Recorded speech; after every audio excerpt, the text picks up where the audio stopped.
میری والدہ دل کی مریضہ ہے، ہم نے ECG وغیرہ کرایا ہے، ڈاکٹر کہتے ہیں کہ دل کمزور ہے، بہرحال اللہ ان کو شفاء کاملہ عطا فرمائے۔ تو ایک بزرگ نے لکھا ہے کہ یا قوی القادر المقتدر قوّنی وقوّ قلبی، یہ پڑھ کے سینے پہ ہاتھ رکھ کے ہر نماز کے بعد 7 دفعہ تو انشاءاللہ تکلیف نہیں ہوگی۔ مجھے کینسر کی تکلیف ہے، محمد ثاقب رضا کوئی ہے، اللہ پاک شفاء کاملہ صحت عاجلہ عطا فرمائے۔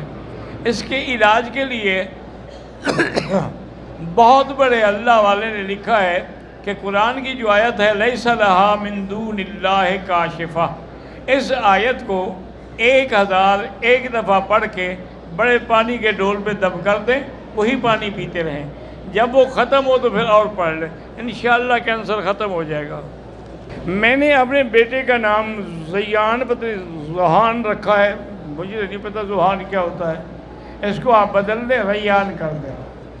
اصل لوگوں کو عادت ہو گئی ہے کہ نیا نیا نام ڈھونڈتے ہیں۔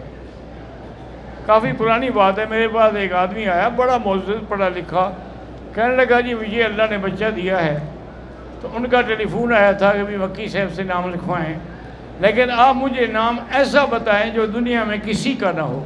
میں نے کہا جی پھر ابلیس رکھ لو۔ کہتے جی کیا مطلب کہ ابلیس کسی کا نام ہے؟